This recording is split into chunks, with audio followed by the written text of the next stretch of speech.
بسم اللہ الرحمن الرحیم۔ ناظرین گرامی، السلام علیکم ورحمۃ اللہ۔ آج یہ تسبیح کر لو، یہ تسبیح 7 آسمانوں 7 زمینوں سے بڑا اسم اعظم ہے۔ یہ عمل کرنے کے بعد جس چیز کو دیکھو گے وہ تمہاری ہو جائے گی۔ محترم ناظرین، اگر آپ اس عمل کو 41 مرتبہ میرے بتائے گئے طریقے کے مطابق کرتے ہیں تو انشاءاللہ اللہ کریم آپ پر مہربان ہوں گے۔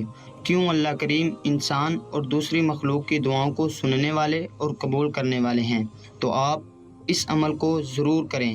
اکثر لوگ یہ کہتے ہیں کہ ہم جو بھی دعا کرتے ہیں وہ قبول نہیں ہوتی، جبکہ بعض لوگوں کی دعائیں بہت جلد پوری ہو جاتی ہیں۔ زیادہ تر لوگوں کو یہی شکوہ ہے کہ اللہ تعالی ہماری دعائیں قبول نہیں کرتا۔ یہ مسئلہ انتہائی اہم اور اکثر و بیشتر لوگوں سے سننے میں آیا ہے کہ وہ اللہ تعالیٰ سے بکثرت دعا کرتے ہیں لیکن ان کی دعائیں قبول نہیں ہوتی۔ آخر وجہ کیا ہے کہ لوگوں کی دعا قبول نہیں ہوتی؟ اللہ تعالیٰ کی بارگاہ میں دعا قبول نہ ہونے کی کئی وجوہات ہیں، جن میں سے بعض کا تعلق بدعمالیوں سے ہے جبکہ بعض کا تعلق اللہ تعالیٰ کی حکمت کے ساتھ ہے۔ ہمارے اختیار میں گناہ چھوڑنا ہے، باقی کا تعلق خالصتاً اللہ تعالیٰ کی حکمت کے ساتھ ہے۔ ان پر راضی رہنا چاہیے، اسی میں بہتری ہے۔ مایوس ہو کر دعا جیسی عبادت کو چھوڑنا نہیں چاہیے، مسلسل دعا مانگتے رہنا چاہیے۔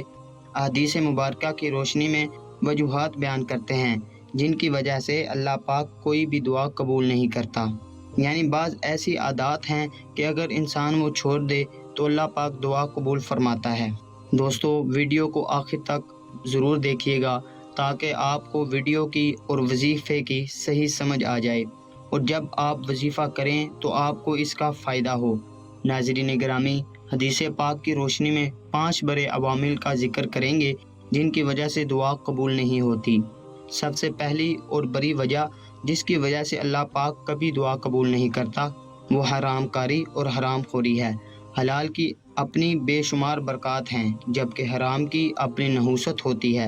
جی ہاں، صحیح مسلم کے باب قبول السرقہ کی حدیث نمبر 486 میں نبی کریم صلی اللہ علیہ وسلم نے فرمایا ہے، اور اللہ پاکیزگی کو ہی قبول کرتا ہے۔ اور اللہ پاک فرماتا ہے، اے ایمان والو، جو ہم نے رزق دیا ہے اس میں سے پاکیزہ مال کھاؤ۔ جیسا کہ نبی کریم صلی اللہ علیہ وسلم نے فرمایا، ایک آدمی لمبا سفر طے کرتا ہے، اس کی حالت یہ ہے کہ بال بکھرے ہوئے ہیں، چہرہ خاک آلود ہے، اور وہ بیت اللہ پہنچ کر ہاتھ پھیلا کر کہتا ہے، یا رب یا رب، حالانکہ اس کا کھانا حرام کا ہے، اس کا پینا حرام ہے، اس کا لباس حرام کا ہے، اور حرام سے اس کی پرورش ہوئی ہے، تو پھر اللہ تعالیٰ اس کی دعا کو کیسے قبول کریں؟ یہاں پر ایک واقعہ بیان کرتے چلیں جو کہ اللہ کے نبی نے بیان فرمایا۔ ایک بزرگ کہیں جا رہے تھے، راستے میں ایک شخص نے نہایت اصرار سے ان سے عرض کیا کہ میرے ساتھ بیٹھ کر آپ کھانا کھائیں۔ اس شخص کے انتہائی اصرار اور درخواست پر اس کے ساتھ بیٹھ کر کھانا کھا لیا، پھر آگے چل پڑے۔ کچھ دور جانے کے بعد وہ اپنے راستے سے بھٹک گئے اور باوجود کوشش کے کہ ان کو راستہ معلوم نہ ہو سکا۔ بار بار اللہ سے دعا کی کہ راستے کی تلاش میں آسانی ہو جائے، مگر دعا قبول نہ ہو سکی۔ بڑے ہی پریشان ہوئے۔ جنگل کا بیابان راستہ، رات کا تاریک ماحول، وحشت ناک سناٹا، مگر راہیں بند ہیں۔ آخر کار ایک اور بزرگ کا ادھر سے گزر ہوا۔ انہوں نے بتایا کہ تم نے جو کھانا فلاں آدمی کے ساتھ بیٹھ کر کھایا تھا وہ کھانا حرام کا تھا، اس لیے تمہاری کوئی بھی دعا قبول نہیں ہو رہی۔ تمہیں چاہیے کہ تم اس عمل کی تلافی استغفار کے ذریعے کرو، تو پھر تمہارے لیے راستے کو کھول دیا جائے گا۔ چنانچہ ایسا ہی ہوا۔ الغرض دعا کی قبولیت کے لیے حرام سے بچنا لازم ہے، ورنہ کوئی بھی دعا قبول نہیں ہوگی۔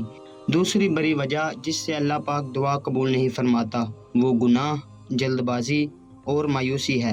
صحیح مسلم کے حدیث نمبر 7036 نبی کریم صلی اللہ علیہ وسلم فرماتے ہیں کہ بندے کی دعا اس وقت تک قبول ہوتی ہے جب تک کہ وہ گناہ کی بات کی دعا نہ کرے اور نہ ہی قطع رحمی کی دعائیں مانگے، اور اس کی دعا اس وقت تک قبول ہوتی رہتی ہے جب تک وہ جلد بازی کا مظاہرہ نہ کرے۔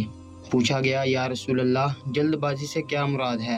آپ صلی اللہ علیہ وسلم نے فرمایا کہ بندے کا اس طرح کہنا کہ میں نے دعا مانگی، وہ فوراً قبول نہ ہوئی، تو میں نے پھر دعا مانگی لیکن وہ بھی قبول نہیں ہوئی، پھر وہ دل پر داشتہ ہو کر دعا کو چھوڑ دے۔ ناظرین گرامی، تیسری بڑی وجہ سے دعا کی قبولیت میں رکاوٹ بنتی ہے وہ بے شرعی ذمہ داریاں پوری نہ کرنا۔ جامعہ ترمذی حدیث نمبر 2095 میں اللہ کے رسول صلی اللہ علیہ وسلم فرماتے ہیں، اس رب کی قسم جس کے اختیار میں میری جان ہے، تم لوگوں کو نیکی کا ضرور حکم کرتے رہو اور انہیں برائی سے روکتے رہو، ورنہ عنقریب اللہ تعالیٰ تم پر اپنی طرف سے عذاب نازل کرے گا۔ دعا مانگو گے تو صحیح، لیکن اس کو تمہارے حق میں قبول نہیں کیا جائے گا۔ اسی طرح چوتھی بڑی وجہ جس سے اللہ پاک ہماری دعا قبول نہیں فرماتا وہ غافل دل سے دعا مانگنا۔ جامعہ ترمذی کی حدیث نمبر 3401، نبی کریم صلی اللہ علیہ وسلم سرور کائنات حضرت محمد صلی اللہ علیہ وسلم نے فرمایا، اللہ سے دعا مانگو تو اس کے قبول ہونے کا یقین رکھو۔ یہ بات اچھی طرح سمجھ لو کہ اللہ ایسی دعا کو قبول نہیں فرماتا جو غافل اور لاپرواہ دل سے مانگی جائے۔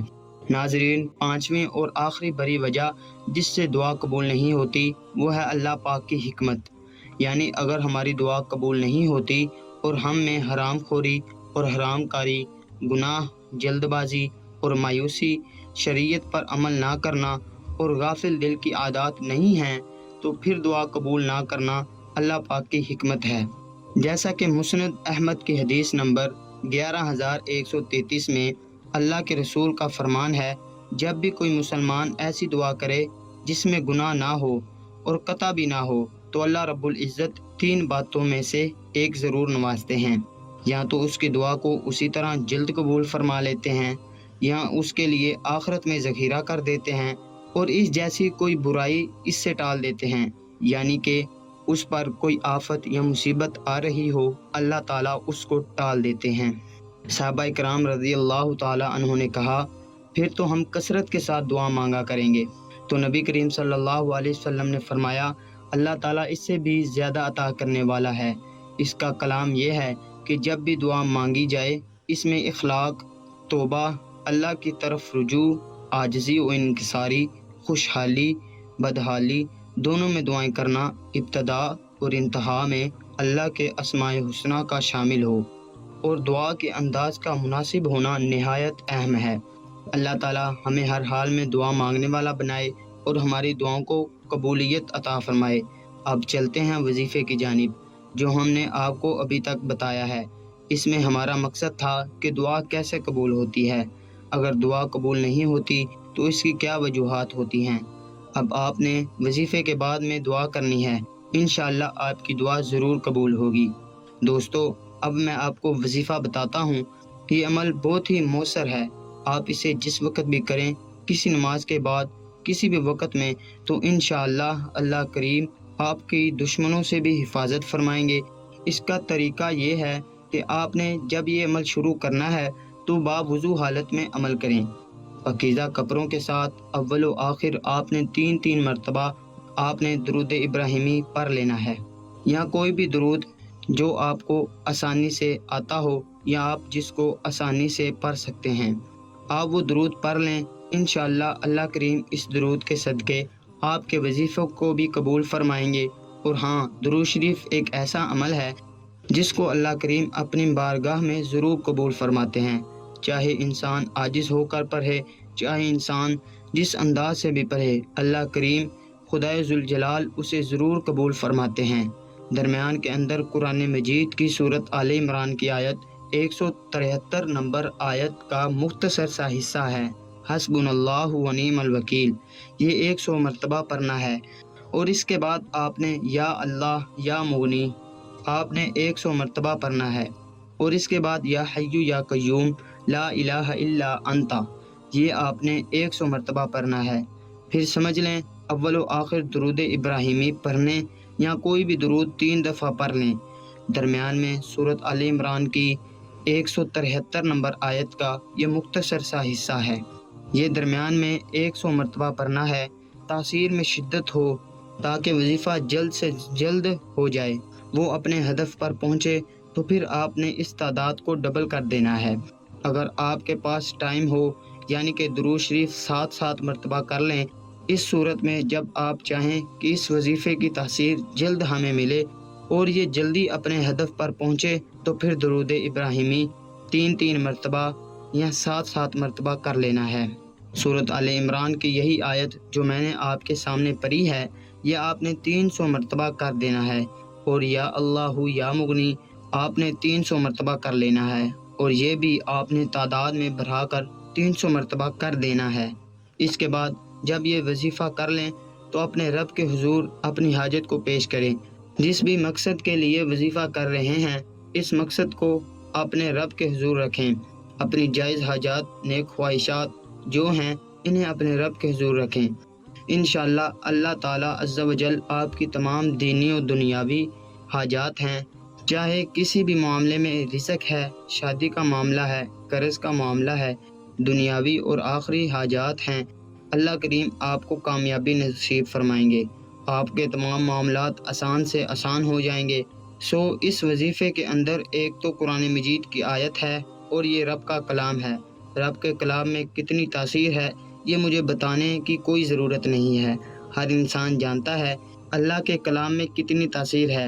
جس ایک حرف، ایک زبر، زیر، پیش بھی روبرو محشر انسان کا بیڑا پار کر دے گی۔ اس کے بعد اللہ کریم کے دونوں نام ہیں، ایک اللہ، یہ بھی اسم اعظم ہے۔